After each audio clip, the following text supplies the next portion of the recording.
I asked him, I was like, dude, if you're not gonna sign these guys, I think I wanna sign them. So me and P, we signed the Migos. Quality control, wow, it's crazy. I managed a lot of artists before me and P came together to start the label.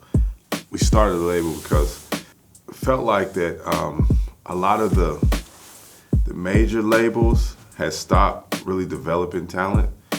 And where I come from a world where like pretty much all the artists that I ever managed, I was with them from the beginning.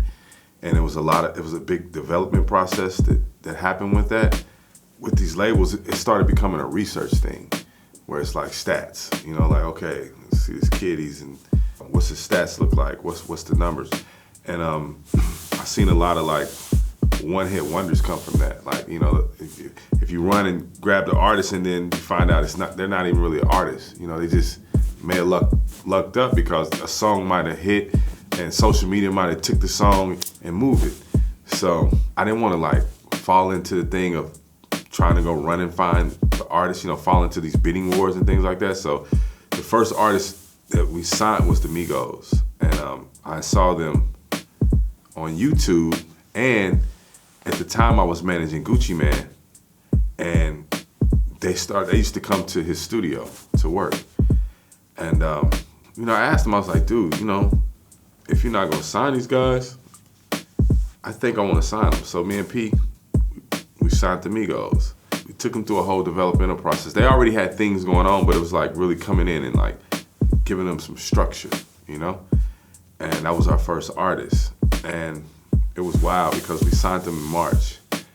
And by September, every major label wanted to sign them. At the time we were like, you know what?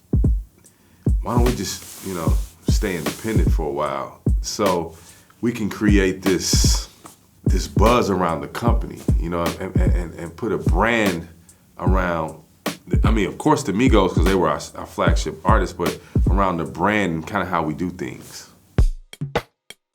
I don't think it's gonna stop because it's just so much influence, man. Like, hip hop was built off culture, and right now the influence of it is everywhere. It's in sports, it's in fashion, it's you look at all these big brands now, most of the commercials you see are like hip hop influenced. It's like with streaming you have access to it all now, and it's global, and you make streaming with social media and it's global. So I can't really see it slowing down. I just see it really getting bigger. I'm big on originality. Like, it's so many artists out here, Kid can be in his room, make a song, upload it. So it's so, so much out here to weed through. It's kind of like a heart feeling that I get. It's like, I can't really explain it, but it's an instinct, it's originality, it's, personality, and work ethic. If they have all that and they can sell it, I'm in. First time I heard the Migos, I was like, oh shit. Like, I've been in the game for years. I've been around a lot of rappers. And I study patterns, rap patterns, and voices, texture of voices. And the first time I heard their voice, I was like, holy, all these kids are crazy. I remember this, they invited me to their studio, which was they call it the Bando, which was in the bottom of this house, Quavo's mother's house. And all the way out there, I was so excited. But when I walked into the Bando and kids start playing the music, I was so excited I couldn't show it because I'm trying to sign these kids, so it's like I couldn't damn, man, they played some of the most amazing music I heard. And I was so amazed that they'd already had this body of work done before I got to them. The talent was so raw. The melodies was so crazy. The texture of the voice, all three of them, the way they stacked on top of each other, the patterns. Those rap patterns in 2015 when we put out that Migos first mixtape influenced the whole rap industry. There were no major labels, that existed in the South, right? And Atlanta being a city that's kind of like, it's kind of like a stomping ground, you know? It sits in the middle of the South, you know? All these colleges, so it's an import-export city. You have all these kids coming in for college and leaving out. But then you have a lot of them that come in and they stay, you know? And then you have the locals, right? So with that being said, there were no major labels there. So these kids had to be really, really creative to create their own sound. You know, you take an Outkast, right? A sound that had never been heard, like in the midst of East Coast, West Coast battling, right? And these kids from the South created a whole sound. And I think from that influence, it just grew. They don't have influence and they don't have, like I said, the major labels. You either have to go to LA or New York. So you're stuck in this area. So you have to be really creative, you know?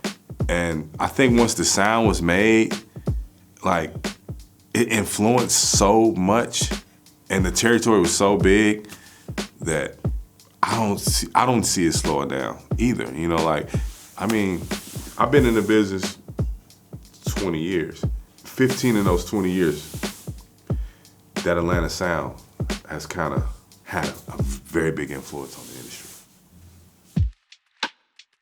Yeah, I mean, Steph London, she signed to a company in London, in the UK, and we're her partner in the States.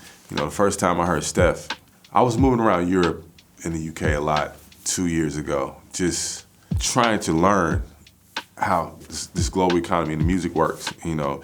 I went to London probably like 6 or 7 times in 6 months. I was like there every month, you know, just trying to figure it out. I heard Steph's music and felt like she could be, you know, like a London hip hop / R&B, you know, artist that could really break and be accepted in the US. And it's happening now, you know. And another one, Burna Boy. I'm obsessed with him. Like I love Afrobeat music, you know, but I'm obsessed with him.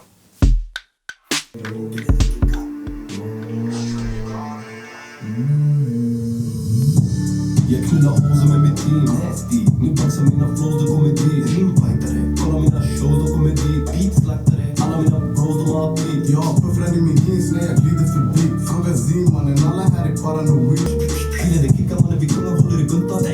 Håller min brors rygg, fuck det otrygg. Kamera byttryck, uttryck med mig oblyg. I like this. Question. How's your police system down here? Because I love like real, like I love culture, I love real, but like in the States we couldn't do this. You know, we do it, but it's like the guns, the drugs. Like if you're really doing that, you're going to incriminate yourself. You know, but I mean these kids, you can't stop them. You know, they do it. Like I see it all the time, but like I tell my artists, listen, dude, because most of my artists come from the streets, so I'm like, you got to be smart. You know, like in the States, they have task force. All they do is watch these rappers, you know, and if it's real, they gonna come get you. Yeah. But he's dope though.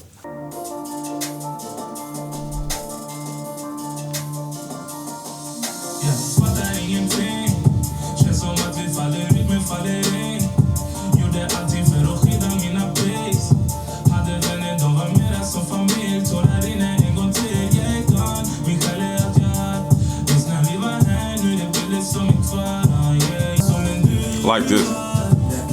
Kid got dope melody, man. Real dope, man. It's more commercial appealing too. Like for real. Real dope melody. I like it. I like him a lot. You love to hear it. Huh? Now seriously, we should do some collaborating. Like that's what, like on this trip, like I'm going to these territories because I love culture, but I'm thinking of how like quality control, you know, we can do some type of foreign exchange with my artists and these artists in territory. So, you know, because I know it's a language barrier in a lot of the territory. So it's like, okay, let's take a him and a Lil Baby, you know what I'm saying, do a track together, boom, and let's mix it, you know what I'm saying?